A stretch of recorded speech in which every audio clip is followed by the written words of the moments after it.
Hello everyone. जैसा कि आप सभी को पता है कि एयरफोर्स अग्निवीर का जो आपका 27 जुलाई का सेकंड शिफ्ट का एग्ज़ाम है वो हो चुका है। तो सेकंड शिफ्ट में आप लोगों का वाई ग्रुप का एग्ज़ाम होता है। तो यहाँ पर वाई ग्रुप के एग्ज़ाम से हमें जितने क्वेश्चंस मिले इंग्लिश जीएस के आपके, वो आप लोगों के लिए हम एनालिसिस करवाने वाले हैं यहाँ पर।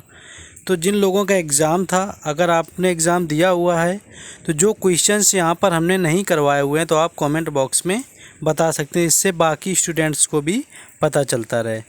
एक बात और, अगर जिन लोगों ने चैनल को सब्सक्राइब नहीं किया हुआ है तो चैनल को सब्सक्राइब करके रखें, बेल आइकन को ऑन कर लें, जिससे कि आपको वीडियो आने का नोटिफिकेशन टाइम पर मिलता रहे।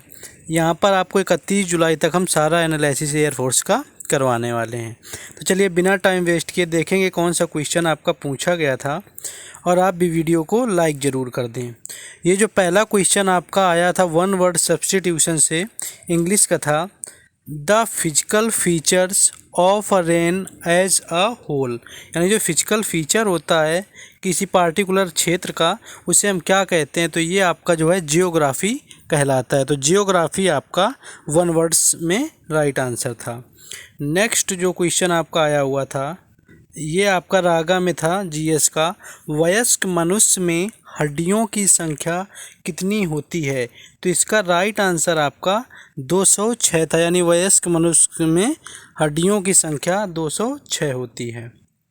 नेक्स्ट आपका क्वेश्चन पूछा गया था, भरतपुर राष्ट्रीय उद्यान कहाँ पर स्थित है? तो इसका राइट आंसर आपका राजस्थान था, और इसी को अब केवलादेव राष्ट्रीय उद्यान भी कहा जाता है, और भरतपुर राष्ट्रीय उद्यान भी और आपका पक्षी अभयारण्य भी है, जिसका वर्तमान में नाम बदल करके केवलादेव अभयारण्य कहा जाता है।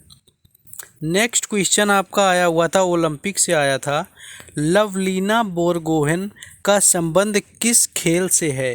तो इसका जो राइट आंसर है आपका मुक्केबाज था। तो ये लवलीना बोरगोहेन वही हैं जिन्होंने टोक्यो ओलंपिक 2020 में कुश्ती में यानी मुक्केबाजी में आपके कांस्य यानी कि ब्रॉन्ज मेडल जीता हुआ है, और इनका संबंध जो है वो असम से है। कुल 7 पदक जीते थे भारत ने टोक्यो ओलंपिक में। इसके बाद का प्रूडेंट पूछा गया था कि प्रूडेंट का एंटोनिम क्या होता है? तो प्रूडेंट आपका समझदार या बुद्धिमान आप कह सकते हैं। तो इसका जो एंटोनिम था आपका अनवाइज, बुद्धिमान ना होना, या इम्प्रूडेंट, या आप फूलिश भी कह सकते हैं। तो ये आपका प्रूडेंट का एंटोनिम्स पूछा गया था। नेक्स्ट क्वेश्चन देखेंगे। नेक्स्ट क्वेश्चन आया हुआ था, ये आया था कि रिपेयर मैन का सैनोनिम्स क्या होता है? तो रिपेयर मैन के सैनोनिम्स की बात करें तो यहाँ पर ऑप्शन तो हमारे पास नहीं है, लेकिन आपका मेंडर भी हो सकता है, जो कि मेंडर आपका ठीक करने वाला ही होता है, या फिर आपका सर्विस मैन दिया हो, या आपका मैकेनिक भी दिया हुआ हो सकता है। तो ये आपको ध्यान रखना है कि ऑप्शन में किस तरह का आया हुआ था। ऑप्शन से आपका एप्रोप्रिएट आंसर मिल जाता है। अगर आपको ऑप्शन याद हो तो आप कमेंट कर सकते हैं। तो रिपेयर मैन का सिनोनिम पूछा गया था। नेक्स्ट जो क्वेश्चन आया हुआ था आपका फुल फॉर्म से, जैसा कि सभी शिफ्टों में पूछा जाता है मोस्टली, यूएसबी का फुल फॉर्म क्या है? तो यूनिवर्सल सीरियल बस आपका यूएसबी का फुल फॉर्म है। तो ये भी आपको याद रखना है। नेक्स्ट क्वेश्चन था, संसद में कितने सत्र होते हैं? ऐसा कुछ क्वेश्चन सुनने में आया था, बता रहा था एक स्टूडेंट, लेकिन पूरी तरह से कंफर्म नहीं है। तो आपको बताना है क्या था क्वेश्चन। तो संसद में अगर सत्र की बात करें आपके, तो कुल 2 सत्र होते हैं आपके संसद के। तो ये क्वेश्चन अगर आपका एग्जाम में था शिफ्ट, तो बताना है पूछा गया था कि नहीं पूछा गया था। नेक्स्ट आपका आया हुआ था, एक बुक से क्वेश्चन था कि विंग्स ऑफ फायर जो आपकी है, विंग्स ऑफ फायर बुक किसकी है? यानी विंग्स ऑफ फायर के लेखक कौन है?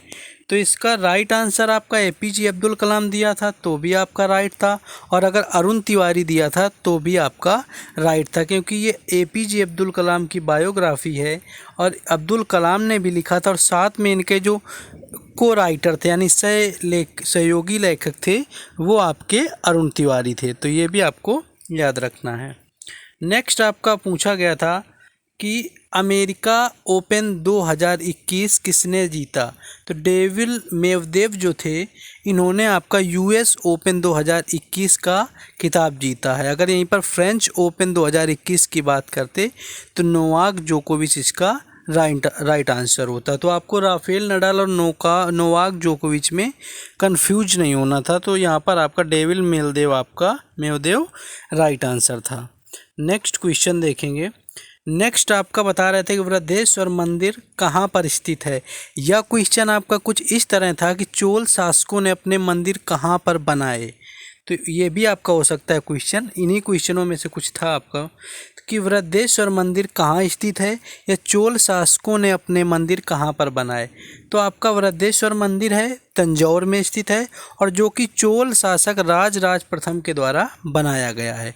तो चोल शासकों के द्वारा जो मंदिर बनाए गए वो आपके तंजौर में बनाए गए, और बृहदेश्वर मंदिर तंजौर में चोल शासक राजराज प्रथम के द्वारा बनाया गया, जिससे अब वर्तमान में राजराजेश्वर मंदिर के नाम से भी जाना जाता है। नेक्स्ट क्वेश्चन देखेंगे। नेक्स्ट आपका आया था संविधान के मौलिक अधिकारों को किस देश से लिया गया है। तो जो इसका राइट आंसर था आपका अमेरिका, इसका राइट आंसर था। मौलिक अधिकारों को आपका लिया गया है हमारे अमेरिका से, संविधान में जो मौलिक अधिकार दिए हुए हैं।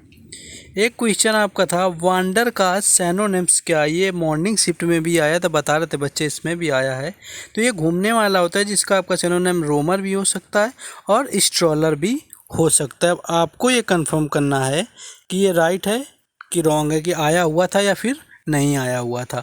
तो जिन लोगों का नेक्स्ट आने वाली शिफ्ट में एग्ज़ाम है तो चैनल को सब्सक्राइब करके रखेंगे और हर शिफ्ट का एनालिसिस देखते रहेंगे, जिससे कि आपको आइडिया मिल पाएगी किस टाइप का क्वेश्चन आ रहा है एग्ज़ाम में। तो जिन लोगों ने चैनल को सब्सक्राइब नहीं किया है सब्सक्राइब कर लें, और जिन लोगों का नेक्स्ट शिफ्ट में क्वेश्चन है वो कोशिश करेंगे हमें क्वेश्चन भेजने की। आपको हम कॉमेंट बॉक्स में नंबर पिन कर देंगे, ठीक है, जिस पर आपको क्वेश्चन भेजने हैं।